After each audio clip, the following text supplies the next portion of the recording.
Hey, what's going on, everybody? Ragnarok here, back with the 8th game from the World Open. I was playing as white against a 17-20 or so. Truth be told, in this game, I think he was well ahead of me, or at least a couple center pawns ahead of me, most of the game until near the end. So what happened, as I mentioned, it was about the Yugoslav attack, which is what I did against the dragon. E4, c5, knight f3, d6, d4, c takes d4, knight takes d4, knight to f4, f6 attacking the e4 pawn. I bring my knight out to defend it.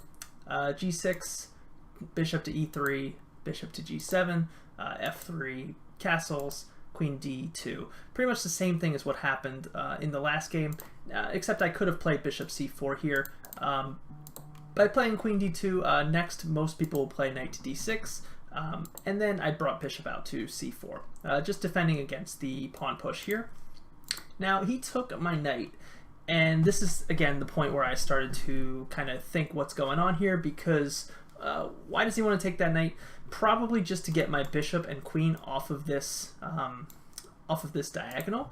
So maybe if I ever castle, he has some ideas of bringing his bishop here, maybe, or maybe he just wants to open things up so that if I take, maybe he has some sort of pawn sacrifice at some point, winning the piece back.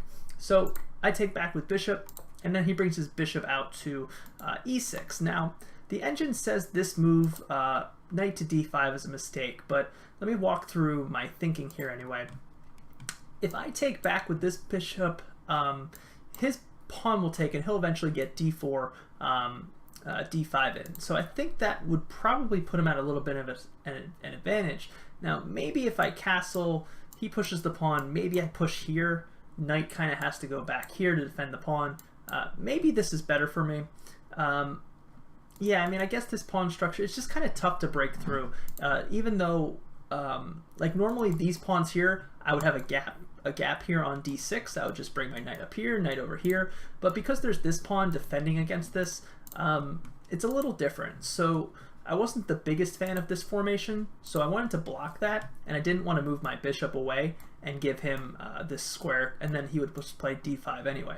So I block here, because if he takes with bishop, I can take back with pawn. This pawn is very limiting here, limiting his e-pawn from coming forward, and then I maintain the bishop pair. And if he takes with the knight, which is what happened in the game, I can take his bishop, weakening these squares, which I try to take advantage of early, maybe a little too early in this game, and then now I take back with pawn. We each have bishops, but I thought that he had no good squares to come to. I thought maybe he was going to come drop back here, and then I was going to play g4. So then he allows me to play g4 anyway. Because coming here, I played g4, and I thought anyway he just had to come back. But he was thinking for about 10 minutes here, and he had a really, really good answer to this. And it was e5. Now, at first this looks simple. I'm like, oh, I just win a bishop. He didn't really do anything here. But by doing e5, this activates his queen. If I take here, he has a really, really nice check.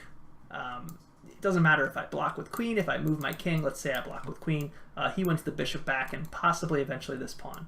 Maybe I castle, but then I may be giving up this pawn. So this would be really, really good for him. He doesn't have to take here. This would just open up his king. That would be a really good plan for him. So I can't really take. The other option is en passant. With en passant, I have a feeling maybe he just comes out with check. I block, queen takes, and then he just takes back with bishop. And if I take, he has a nice, well, not nice, but these two pawns are in the center. He has 3 pawn islands, I have 2. And then it's a little unclear about what happens next. So instead of all of that, I play h4. I'm still attacking his bishop, so he does have to move back. But by playing h4, I've effectively blocked the queen off from coming into this, this square. Not only that, but once his bishop moves like it does, I can then push h5, trying eventually to have h takes g5 or g6, and then bringing my queen up here. It's pretty much made at that point. But his answer was really good with h5. He did this immediately, g5. This kind of breaks down any major attack that I have and really switches things up for me. There's no immediate way for me to attack in here. I don't have a dark squared bishop. I don't have any sort of sacrifice. Most of my minor pieces are gone except for the light squared bishop. So the best bet And the reason I thought this was good for me was because I now have h7 under my attack. The way I would go about it would be something like maybe c3, bishop b3, bishop c3, c2, and then queen to d3, having some sort of mate attack. The problem is that's a little too slow and I don't get the chance to do that.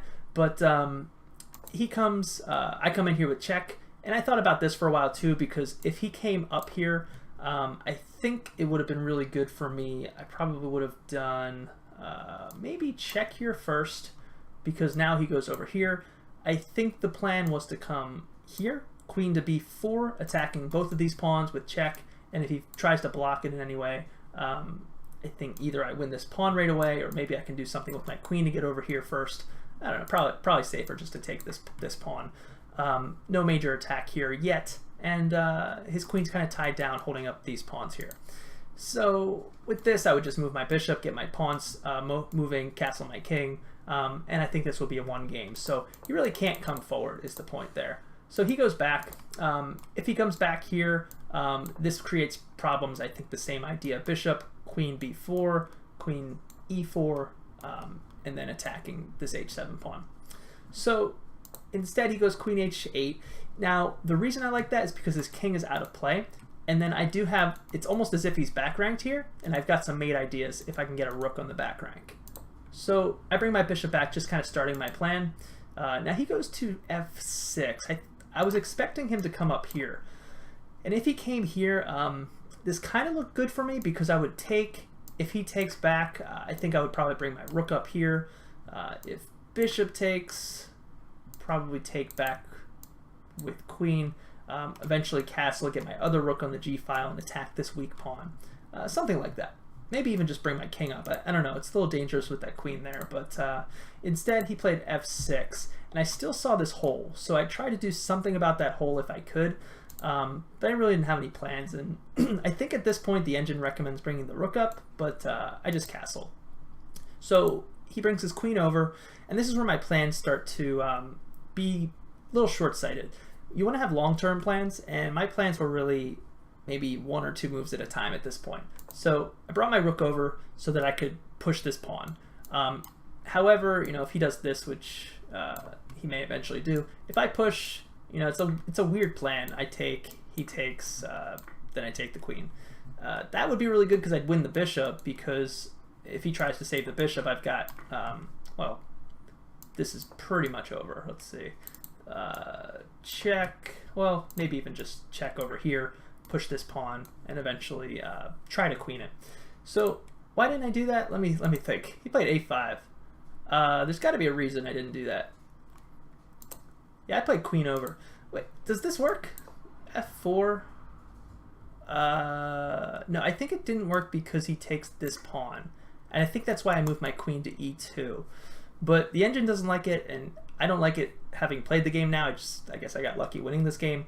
But from here, what's my plan here? Maybe here he takes with pawn, rook over, maybe.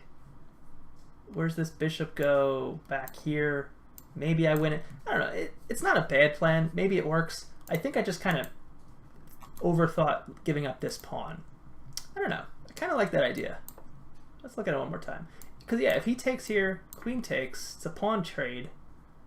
He can't take because this is just giving up this and maybe this pawn. That looks kind of good here. Instead I went queen e2, so I don't know. I kind of like f4 there. So rook over to c8. Just getting on the same file. Again, I'm trying to prepare this move. I wanted to protect this pawn. It's just a weird slow move because now he's attacking this pawn, and if I move here, he does have f5, this, and I didn't feel like there was anything here for me. This pawn is too weak in this scenario. I didn't really like it. This pawn's kind of weak. Meanwhile, I'm kind of stuck preventing checkmate. I almost have to force this, and maybe this is the scenario. I don't know. It's okay. So instead I go rook d1, which is, if he takes here, I forget exactly what I was planning. I think maybe I just come here, attacking the queen. If he takes here, of course I have bishop takes bishop. But I guess I didn't have to worry about that because he brought his rook up instead. Just putting two pieces on here. I guess he didn't want to take here with the queen because of the discover ideas. Not that it's check right away, but I block here, expecting him to come here now, but he doesn't. If he did, I would take. I think I would just leave this bishop as is, maybe get my king out of the way, just defend this pawn, and I feel okay here. So instead, he brings his other rook over, threatening, you know, pushing, trying to trade this bishop off, and if he gets a queen here, it's 2 rooks for a pawn and a queen, so I think he would be at a little bit of a disadvantage there, but I don't know, maybe it's playable because his queen can maneuver through this sea of pawns here. So I move out of the way. He puts another attacker here, almost forcing me to play b3. I don't know if I had a better move. Maybe rook up?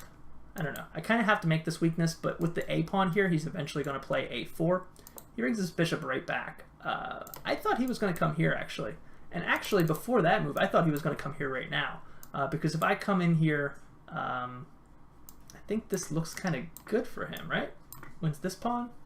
I don't know. I don't think this is good for me to. Oops. For me to take. This is hard to break through with 2 rooks. Traditionally, 2 rooks against the queen are pretty good. Now maybe I can get these out of the way and go like this, and then I have, because of this pawn, I could probably win a queen back. But that's like 5 moves away, and he could probably just go here, here, here, and that in the meantime. Actually, that's not very good either. Yeah, I don't know what he would do if this was the scenario. Let's just say he does this. What's he gonna do? Something like that is really bad because he loses. So I don't know. Maybe that would be pretty good because of the scenario with this pawn. I think actually. Oh, I'm missing something obvious. If this happened, check first. Check. Bring my rook up. Now the threat is gone. This is probably better for him here. The queen can maneuver through all these pawns much easier than my rooks can. So instead I played b3 because he didn't actually play rook, which was pinning my queen and my rook. So now if he tried it, I think this is just winning. Like, these pawns are a much safer structure. Even though he can try to break through it with the a pawn, this rook is kind of stuck. If he ever did this, I would just do that at some point. Not right now, of course. But so I guess that's why he goes back. So I play to get this pawn formation. He tries to break through. I try to defend this pawn with my bishop. He takes. Now, I thought maybe taking with bishop was a mistake. No, actually, here I think I was okay with it, because if I take with pawn, this open file is just way too dangerous. So I took with bishop. He played the a4 pawn move, and I think, I mean, I can't take, so I moved my rook over, because if I take, again, this is just really weak. He can probably take this right away, and then get his queen and his rook over, and it's just game over. So rook c1, so that if he takes and I take, I try to exchange my rooks for his rooks, because after this pawn is gone, I do have a passed pawn now. Somehow, I'm really surprised how I got a passed pawn. I guess I was just the minority here against my 3 pawns allowed me to create that. I didn't realize that from the beginning, but he does have an extra pawn here in the center. He just doesn't have any way to use it right now. So he takes, I take with bishop, and I thought as soon as I took there that was a mistake, that he was going to come right here and win the game. And I'll go over why in a second that is not the case. So if I take with this pawn, yes, I still have a passed pawn, but I think it becomes weak at some point. Maybe his bishop comes here. Too much pressure on this. So let's see why that move's a mistake. Once I take here, if he exchanges, I'm fine with exchanging. Rook takes rook, king takes here, and I've got my passed pawn. So he can't do that. And why did he play bishop to e8? Well, he thought this was a good move too. So he touched his bishop, moved it here, and then moved it back. And then he thought for another 10 minutes, and you know, he had to move this bishop because he touched it. So the answer here is, if he comes here, there's a little tactic here. See if you guys see it. All right, if you found it, awesome. Being white's move here, think about this.